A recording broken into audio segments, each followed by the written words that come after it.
Real Talk with Jodi and Michal. Real friends, real situations, real life. Authentic chats from the heart to the gut. Two best friends keeping it raw, real, and relatable. Well, hello everyone, and welcome to another episode of Real Talk with Jodi and Michal, where we have real conversations from the heart to the gut. I'm Jodi. I'm a licensed marriage and family therapist turned relationship coach for women who have been in toxic relationships. And my friend, lifelong friend Michal, is a nutrition consultant. Hi, Michal. Good to see you again. It's so wonderful to see you every week. It's an absolute blessing. And we were just saying before we started that in 3 weeks we're going to see each other in person for the first time in decades. I'm not Yeah. even going to say how long because it'll date us both. For so Decades. long. No, I can't believe it. I'm so excited to see you. And I cannot believe it's been that long. Like when you said how long it's been, I was like, no, surely not. But truly, it has been a long time. And because we have stayed in touch, and I know we talk about there've been gaps Yeah. in between just because of life circumstances, whatever, that we may not have been in touch as much. But because we've stayed in touch and because of technology, our in touch has been frequent, has been through video. I have forgotten that it's been that long. Yeah, it doesn't feel that way. Even No. my excitement at seeing you isn't, oh my gosh, it's the first time I'm going to see you in forever. It's just, oh my Mhm. gosh, I'm going to see you. Yay. Yeah, So exactly. we'll have to do a little video together I think for so. for I think everyone who's so. for everyone who's listening. So maybe we'll do a shortened version because we won't be meeting that week because I'll be in a conference. It just Right. happened to be at a conference that's going to be close to where you live. Yes. So we maybe will do a shortened version of our real talk I, in real life. that sounds amazing. I'm so That's going to be excited. So one of the reasons that I'm going to this conference is an entrepreneurship opportunity that I'm exploring. And we were also discussing before we started recording about entrepreneurship because both of us have evolved Mhm. into promoting ourselves and having our own businesses. And no, they're not huge startup companies or things like that, but it's still entrepreneurship is doing something for yourself is not really is being an independent income earner as opposed to being tied to a company or to a boss or to a specific entity in some way, and both have their pros and cons, and certain people thrive and shine in each one of those situations. It just depends on who you are. But you transitioned from more of a business setting, like a company setting, into entrepreneurship, Yes. as have I through my life. And it's very rewarding and it's incredibly challenging all at the same time. And I thought it would be something interesting to discuss, especially because your biggest venture into entrepreneurship has been over the last year or so as Yeah. you've transitioned into being a coach. Yeah, exactly. Yeah, and my history, like you were saying before, was as a mental health professional, I have worked for companies. I've worked for mental health centers. I've worked in drug rehab centers. I've also had my private practice. So so this is part of what's interesting about being an entrepreneur is I never considered myself an entrepreneur all those years that I had my private practice in addition to my job working for a company. I started seeing myself as an entrepreneur in this past, it's probably been a year and a half, a little close to a year and a half now, when I decided to branch out. And it's something about that leap of, oh, I'm going to do coaching. I can do this. I'm a therapist. I'm a trained coach already. And but how am I going to do this? And learning about the business side, learning about marketing, and starting to see myself as an entrepreneur for the first time. When the reality is, I've had this private practice. That is entrepreneurship. Therapists, I'm going to make a generalization that I think is pretty accurate, not even stereotypical. I don't think therapists see themselves as entrepreneurs. We don't see ourselves as business people. That's just not how our mindset is. But the reality is that that is what we are. That is what we do. Um, the coaching, however, has thrown me into an environment way outside my comfort zone, which I love. I love, I love, I love. I need the stimulation. I need the challenge. I'm always, even working for companies, I have sought challenges. I need to be outside my comfort zone to feel like I'm learning, feel like I'm doing something new and adventurous. That's my personality. Like amongst the things that are so important to me, connection, relationship based, obviously, and no, and that adventure, that novelty, that my mom calls me a daredevil. I don't know if I'm really a daredevil, but I am adventure seeking. And so that need for this challenge and how much I have learned about myself and about business and about marketing, everything besides actually coaching has been just an amazing growth experience. And you've been doing it a lot longer. You've been an entrepreneur a lot longer. I have, but again, it's interesting because we often view an entrepreneur as somebody who is solely responsible for their own income, Mm. right? Hmm. And so maybe one of the reasons you didn't see yourself as an entrepreneur when you had your private practice as almost like your side gig in a way is because you had a source of income, and that was great and wonderful, but there was no expectation or pressure for it to be your primary source or your only source of income. Very And possibly, very possibly. mm, Mhm. for me, I've like traveled in and out of both a lot.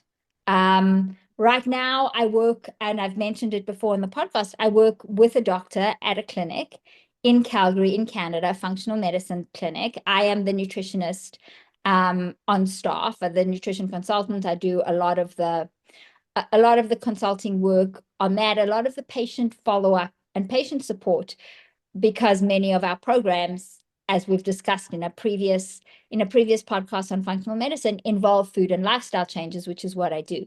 However, I'm a private contractor to that clinic. So in a way, it's entrepreneurship-ish because I'm a contractor, but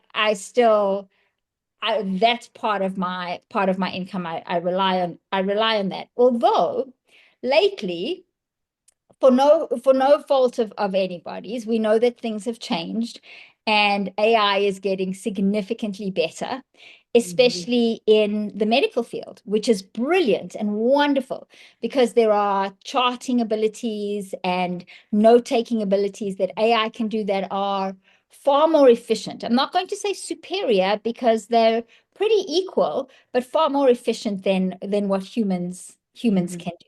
Mhm. So a lot of my work has been replaced by AI for all intents and purposes. Not a bad thing, Yeah. but because that was never my sole source of income or even my primary source of income, it does mean that again, I have to put myself out there to Mhm. explore that entrepreneurial spirit and getting more stuff because as I think is similar with you, my private practice has been great, right?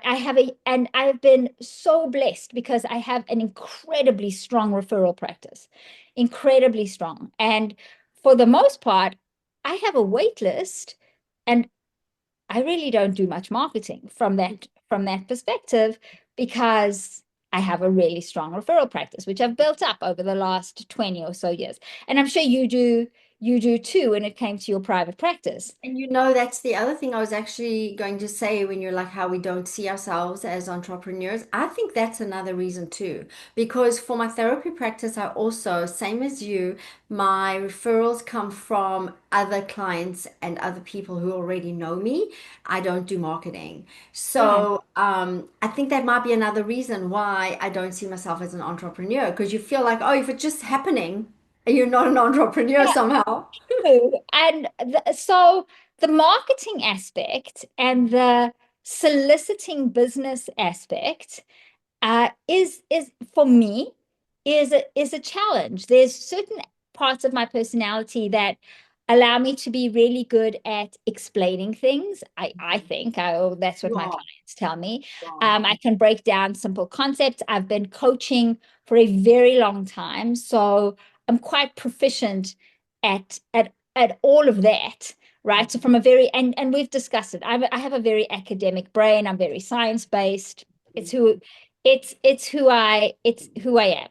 And actually going and soliciting business is a huge, huge challenge for me, taking me to a place so far outside of my comfort zone that I almost find myself feeling childlike or feeling absolutely paralyzed by fear by a lot of this, which people are often shocked about because, oh, Michal, but you're so good at explaining things and Yeah. you're so good at speaking.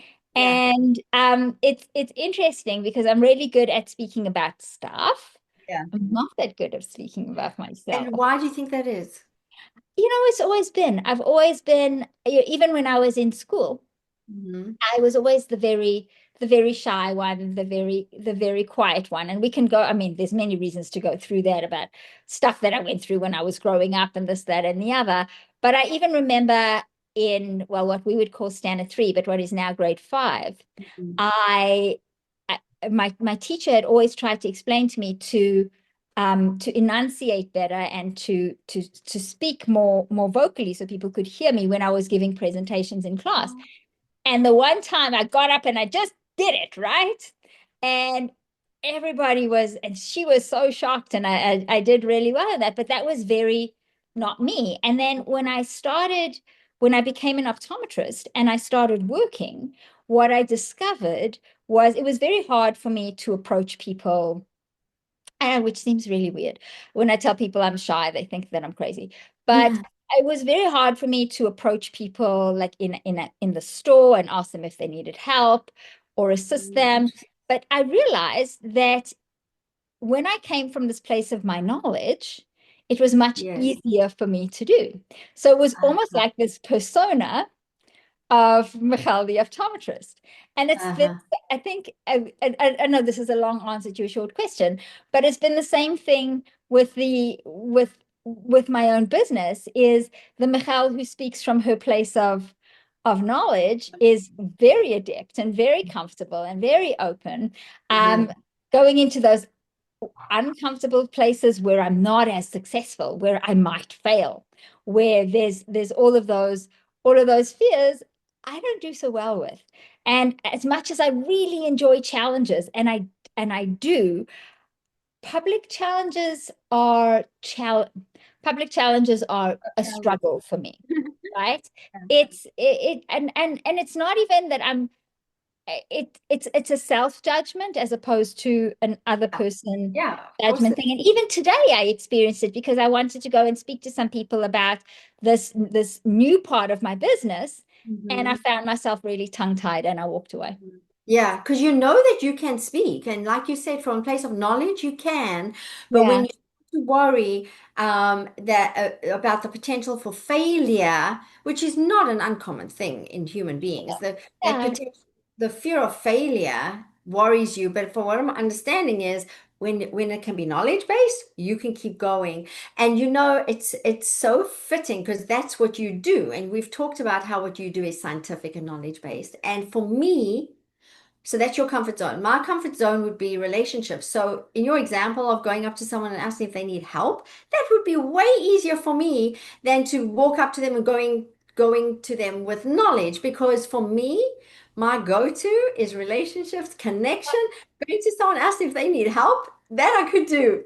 And I think that that's also, when we talk about that, I've been doing this part of my entrepreneurship, Yeah. the coaching for a year and a half about the way I approach it. And it's actually, if I think about it, it's probably the way I approach life as well. I don't see it as,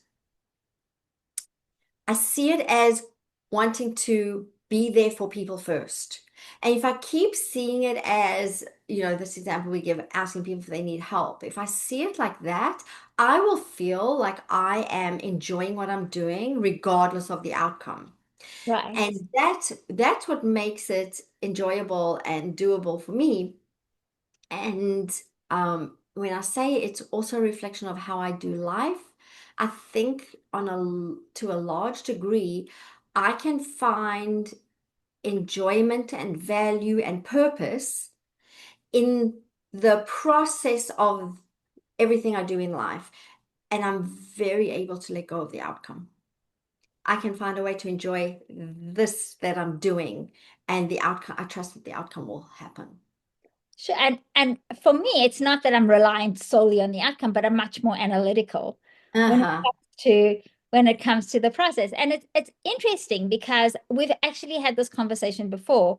One of my very, very brilliant business coaches, probably one of the best I've ever had, has said to me before, what's the number one task you have to do in your business? The Mm-hmm. number one task. And a lot of people respond to that as sell a product or offer a service. And it's not. The number one task of your business is to tell as many new people as possible what you do. Mm-hmm. And I know, and I'm unpacking a lot here for everybody to hear and to listen to, a little bit of TMI, but there's for me, and again, there's a lot more to unpack, but there's always this slight undercurrent voice of imposter syndrome, Mm-hmm. Mm-hmm. of not good enough, imposter syndrome. And that's part of the whole thing. It makes it very challenging. And it's something that I hear happens a lot in entrepreneurship. And if, for anybody who's listening, the reason that we're having this conversation is we'd love to hear your thoughts and your feedback and actually have a conversation. Because I think also the challenges for women are a little different than for men, simply because we process information and we think different, so differently. For the most, there's some things we do very similar, but there's some things we do differently. But yeah, the imposter syndrome thing is a big deal for me, because if you don't believe that you are 120% capable of doing what you're doing, right, then it's Mm-hmm. very difficult to confidently talk about that to somebody else. Mm-hmm. And when we communicate, our words can be great, but there's so much we know, like we know when somebody means something. If you really think about it, you and I have discussed this in other relationships. You know when somebody's being inauthentic. We know. Mm-hmm. And yeah, and it's a toughie. And I wonder if you've experienced anything similar to that. I know you don't have the same type of issues as me, but it's a tough thing Yeah. to navigate. Yeah. So I think imposter syndrome is something that most people in entrepreneurship experience. I do. And I went through a coaching program with a business strategist. And imposter syndrome was definitely a discussion that came up that I think most people experienced. The thing about it is, when you said, if you don't feel 100% confident, then the imposter syndrome creeps in. Think about that concept. 100%. That means that you have an expectation that you know everything, or an expectation that, and I don't mean you, when I say you, I mean Type one. imposter syndrome, that you know everything. It means that you feel before you can deliver, before you can be good at what you do, you will be able to consistently always perform perfectly, that you are the best in your field. So think about those things. It's such all or nothing thinking, and it's expecting things like perfection, all knowing, the best in your field, and you can't possibly be that. And if you translate that to life, right? Look at like life. People use that phrase, "Oh, nobody has the handbook to how to do life." So it's not reasonable in life to expect anybody to be perfect, to know everything, to be the best at everything. And there's probably, yeah, I mean, the caveat is there's probably a person who's the best at something. But then again, that's also arguable, because by whose standards? So we can find a way to do away with imposter syndrome and deal with it by looking at the concepts of life, that we can't possibly expect that of anybody, to know everything, to always be perfect, to always have the answers. Life is a process of figuring things out. I absolutely agree with you, and I understand cognitively Of course. that it's an illogical feeling. I speak about that in my work all the time, right? There's so many people who are so black and white when it comes to their food, right? It's an Mhm, all or nothing, and it's not like that. It's a spectrum, mhm, and there's a gray zone, and it's being the best that you can be, and it's showing up as the person that you want to show up as, mhm, right? And that mhm. way you become that person. Uh, Yeah, and there's some- I'm going to add the concept, which again we've talked about, moving towards becoming that right. person. That's Yeah. okay. That is Right. okay. Absolutely. And cognitively makes We a got hundred it. percent, Yeah. right? In your heart of hearts, in the deep down thing, little shy Michal, it still comes up. And it's the reason that I share it, isn't to show my inadequacies, or to get people to say no, no, no, or that. It's just that because even if people appear to have it all together, it's not necessarily it's not necessarily like that, and it's a work in process for all of us. Mhm. And entrepreneurship, I think, rips that band-aid off big time, and it thickens your skin in that from that perspective, because and I just opened up another topic in my head, so I'm trying not Oh, believe uh, me, when we talk, I have so many topics that I'm like, oh, we could go in so many directions. right, Yeah. but you open yourself up to a lot more feedback. This is why there's personal growth as well. Why in this past year and a half, I can say not only have I had business growth, but I've had personal growth. And I think with entrepreneurship, that is going to happen. There's going to, It because must. of the way you just said it. It And it you must. talk about black and white thinking. Um, w- One of the things I will say, this is just me, what I think one of the most valuable traits to have and to learn is flexibility and moving away from black and white thinking. And I can say that I can actually see over my lifetime how I have um, let go of the black of all or nothing thinking more and more and more and more, and become more flexible over time. And Yeah. I can experience, actually feel the difference of how much more peaceful and enjoyable and manageable life is being more flexible and less black and white thinking. I love that. And it's interesting because as you were speaking, I was thinking about how much that has happened to me in my business, and Mhm, in my coaching and in my consulting, mhm. because I have a blog on my website that I started, gosh, it's 10 over 10 years ago now. And you can actually, and I keep all the old stuff on there because you can see the evolution, Oh, or I nice. see the evolution in my thinking, from a lot more black and white Mhm, to the spectrum zone where I'm at. And I think it's changed me as a human, mhm, because I am less absolute. But not only that, it has changed the way I interact with my clients, amazing.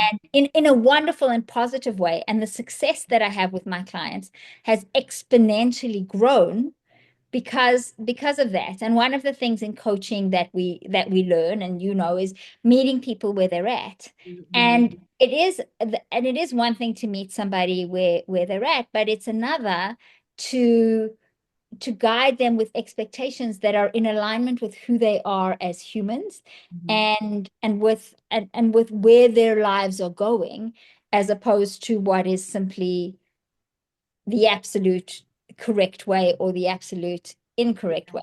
Which, when you work in the medical field, especially when you work with doctors, they do very much have a lot of that Mhm, black or mhm, white mhm. type thinking. And my job is to really bridge that gap.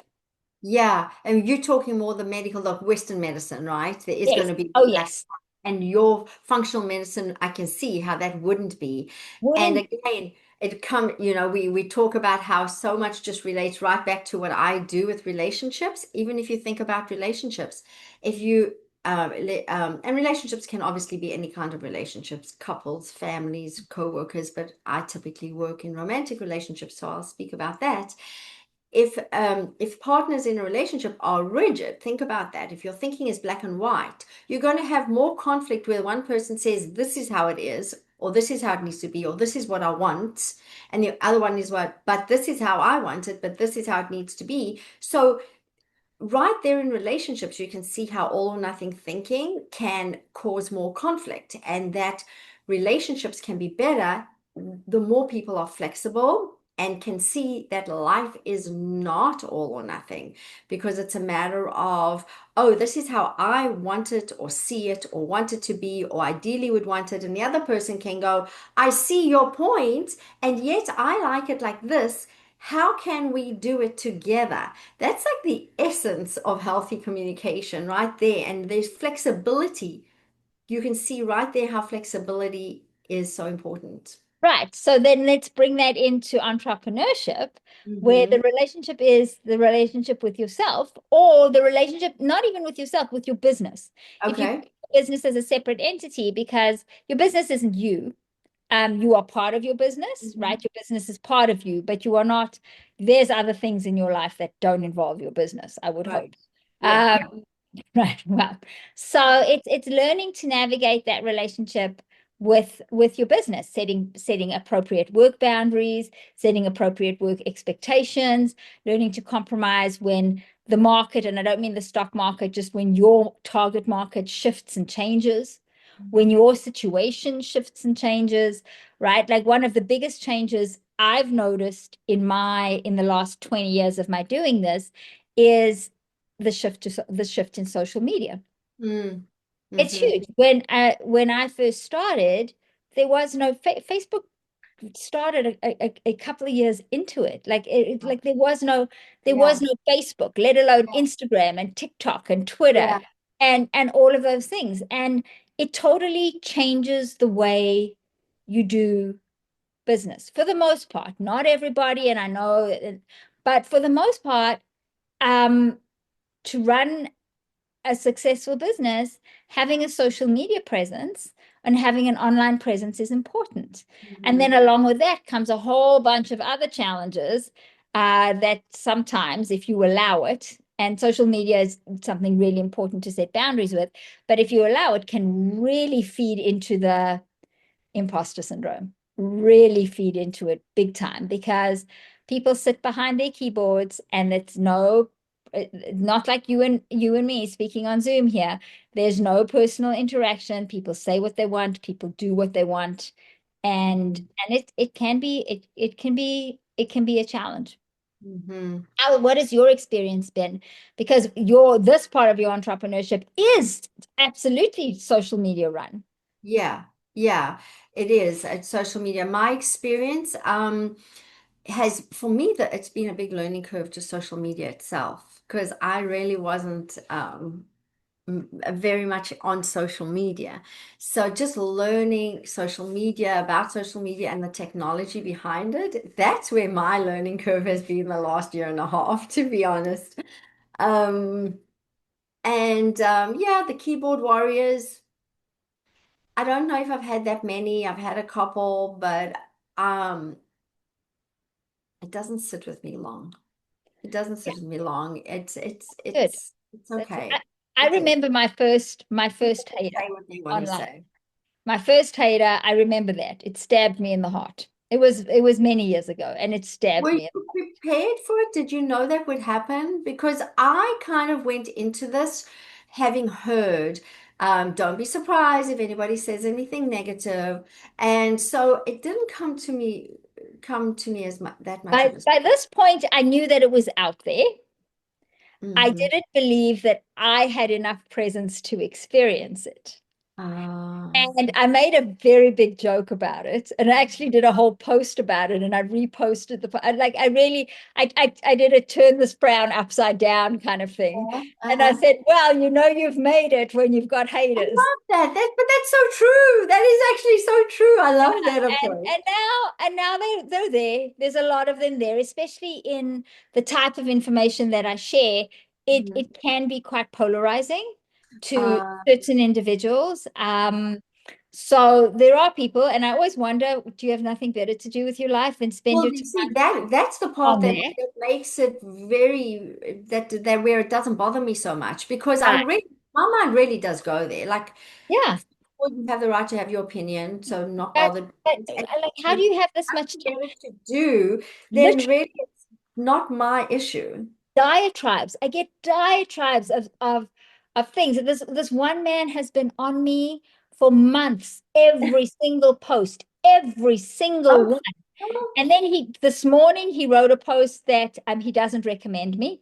oh, you got another one today, just today. Just today, well, this has been going on for months Oh because my God. He for sounds like a fan. the most part, I choose not to engage. And for me, I'm really fortunate. I've built enough of a social media following that I have lots of people, lots of strong support, Oh, no. especially in my Facebook community. And people argue with each other. It's very funny. It's like for me, it's morning entertainment. When I'm Yeah. having my coffee in the morning, I'm reading some of my Facebook comments and I'm laughing. And one of my ardent supporters is always on me. Why aren't you defending yourself? Why aren't you defending yourself? And I'm like, well, first of all, you guys all do it for me. Yes. And second of all, I have more important things to do with my life. Thank you very much.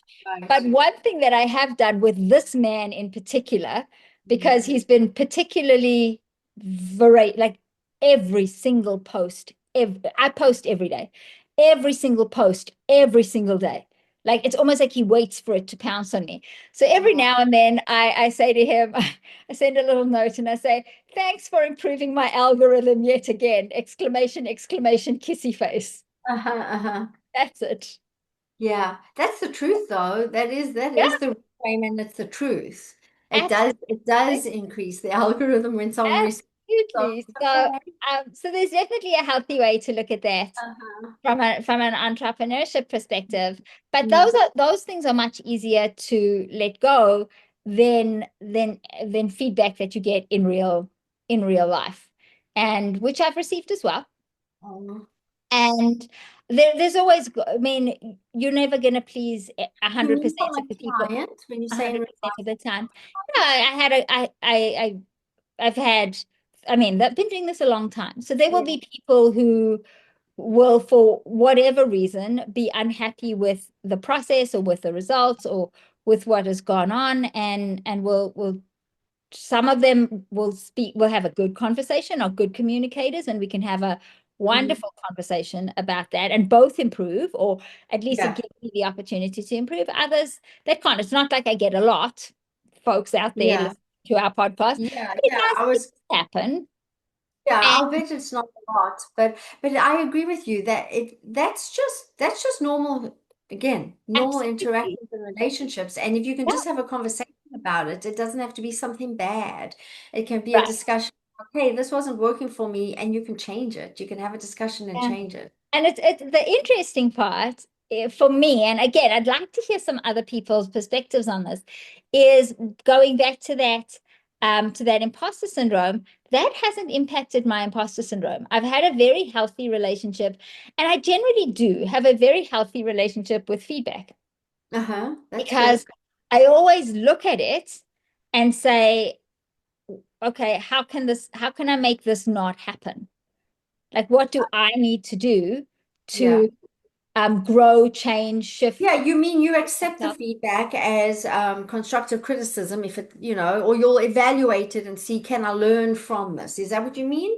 Right, Yeah, absolutely. absolutely. It's Absolutely. When you it's see things like that, you can turn any negative of course, situation around. which is something I've always been really good at doing. So from, again, an entrepreneurial perspective, I see that as a gift. Hmm. Um, when when things get personal or things get nasty, that's when I have a real problem, and I tend to shut down. Oh, okay, Right? okay. If somebody like says something not about the work, but about the person. You personally. Yeah. Yeah. Well, and I guess that the reality is then that's not actually an appropriate comment to begin with. No, but it still can happen. More on social media than in real life because people feel much braver. But it's part of being an entrepreneur and especially a solopreneur, right? Somebody who just works for themselves is that, or not just, who works only for themselves and doesn't have many employees. It can be the vulnerability is real. Mm-hmm, mm-hmm. Right. And some people who don't have appropriate relationship boundaries feel very emboldened to do and say whatever they want and to have expectations of you too. And I don't know if you've ever experienced, now that you're doing a lot more stuff for yourself, people expecting you to give of your time and your energy for free. I don't know if people are expecting it. I think in a sense I'm offering it, so I can't really say people are expecting it because I do put myself out there in terms of offering um free information, free tips and tools. I don't know if I would say people are overstepping. I don't know if I would say that. Okay, so I'll challenge that because I put everything, you don't need to work with me. If you went and did the work and read everything that was on my Facebook page and my entire blog, you'd know exactly what to do. People Okay. don't work with me to get information. People work with me to get the support, Yes, the work with me to get accountability. the one-on-one, the accountability. They don't want to put in the effort to go and do all of that work themselves. I'm very Okay. clear on that. I learned that a long time ago in a business course. It's a strategy that works really well for me. So it's not Mhm. about giving away anything for free. I'm happy to give stuff for free out of my free will. It's the Mhm. expectation of free. So I get messaged Mhm. all day, every day, private Mhm. messages Mhm. about people wanting help with this condition and help with that condition. And Uh-huh. what do I suggest for this? And how do I recommend that? And some Mhm. of them get really offended Yeah. when I say stuff like, this is the type of work I do with my one-on-one clients. If you wanted to discuss working together, let me know and we'll have a discovery call because I offer a discovery call. People really get their noses put out of joint. It's like, well, why won't you just answer my one question? Oh, interesting. Okay, no, I Yeah. can't say I get that. I can't say I get that. And I would Yeah. say yet. Huh? I would What? say yet. Yet. Yet?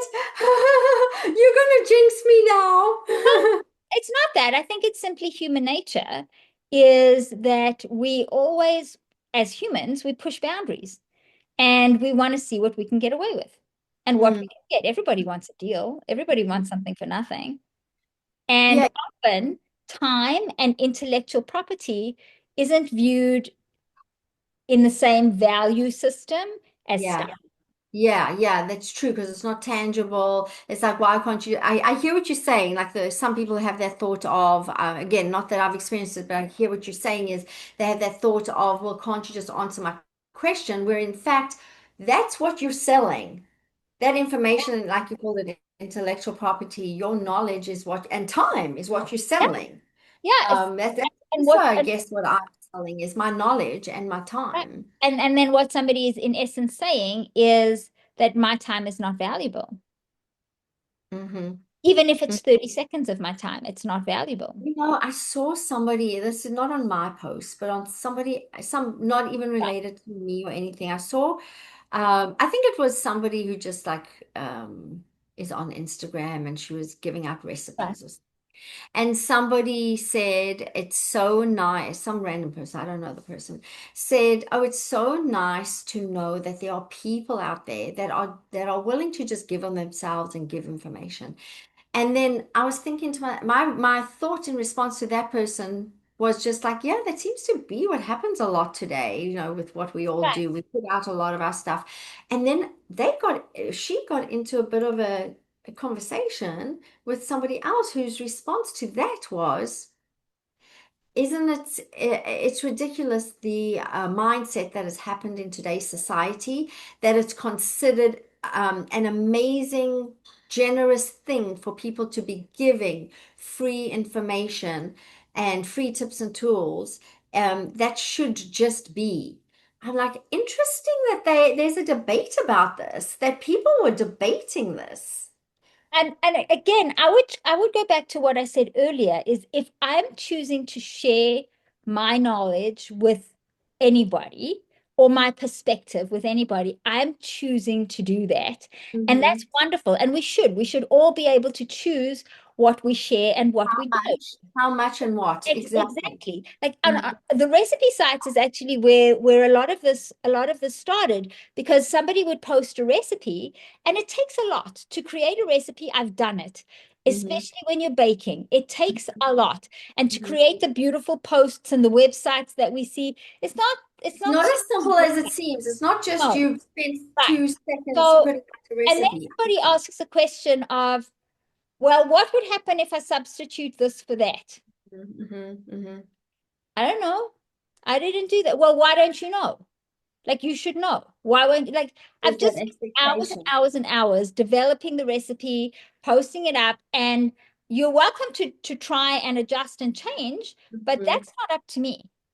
So you see, this to me seems to speak to boundaries Yes, because, like you said, we can decide how much information we're putting out there, what we're putting out there, and where's that line. Like for you in that one example, the line was someone gave you a, someone says, "Oh, I have this condition. What do you suggest for it?" That was your boundary. So because for you, I don't want to speak for you, but something along the lines of you're thinking, well, now we really are getting into the treatment of it, and it's not really appropriate to be sending this in a message. So that was your boundary. So really, that's what it comes down to. Depending right. on the work that a person does, depending on how much information you want to give, people may or may not give more information. You're correct. And I think that's again one of the challenges in entrepreneurship, is that understanding that it's okay to say no, and it's Mm-hmm. okay to Mm-hmm. refuse business. Mm-hmm. Mm-hmm. And you don't have to, simply refusing business isn't going to make you go bankrupt, right? You Yeah. can choose who to work with and who not to work with. You can Yeah. choose how you want to work. You can choose how you want to share your information. There's And so much freedom in being an entrepreneur when you right, say it but like that. It really but there's is. also a lot of, it's very challenging. We don't like to disappoint people. Doesn't matter if they're keyboard warriors online. We don't like to disappoint people. We don't like to let people down. We're not always I mean, we can do it and we learn how to do it and we learn how to do it well, but we're not always, we don't like saying no isn't like, yay, I get to say no to people, right? Some people can do it more easily than others and have their But boundaries more clear. it's still, and when it comes to that kind of stuff, my boundaries are very clear. But Mm. would I like to be able to help everybody? Sure, Of course. sure, Hmm. that would be wonderful. But Hmm. at the end of the day, I have to keep a roof over my head and I have to eat too. And the years and years and years that I've put into honing my craft to the point where I've honed it to this point. There's still lots to go, but it has to be worth something if somebody is asking me to share that Hmm. Hmm. as an entrepreneur, not simply as a friend. Yeah, yeah, yeah. Thanks. I'll still be able to ask you stuff. You can still ask me whatever you want. I won't send you a bill right away. Oh, Uh, not right away. Thank you. Kidding. But so I think maybe that's a nice place to wrap up, is the freedom that comes with being an entrepreneur. With Yeah. great freedom comes great responsibility. Responsibility. But the Yeah, yeah. responsibility, I think, is mostly to yourself. And people see freedom, like the obvious one is freedom of your time, freedom to do things the way you want. But like you said, there's freedom to even decide who you want to work with. You want to work And with. you're Yeah. right, you get to decide who you think is a good fit for you. I will say though that just when you say freedom from time, I work more now as an entrepreneur than I ever did as an Tell me you employee. love it though, because And I every love what I'm every doing. single second of it is the Yeah. best. Yeah. I love what I do so much I could talk about it 24/7, Yeah. And 365. it doesn't feel like work to me. I love what I'm No, doing. it's fun. Yeah. I have a lot of fun doing it. Yeah. Well, Michal, this was a really fun conversation. Thank you for bringing this topic up, and I really look forward to seeing you in just a few In a weeks. few weeks. And for everybody who's listening, comment. We want to hear, are you entrepreneurs? Have you thought about it? Do you think that it's absolutely ridiculous? What have your experiences been And with I'd love to hear about people's experience with imposter some? syndrome, how that has gone, Yeah. what you've experienced. So comment, share this podcast with somebody you think is helpful. Please subscribe to the channel. It just helps our algorithm. It helps us reach more people. And it's a way to create the community, which is one of the reasons we started this, is because we wanted even more friends. So And down below is our information to reach us if anybody wants to contact me or you. absolutely. So feel free to reach out if you need to. All right, everybody, have a wonderful time, and we will see you on the next one. Bye for Bye. now.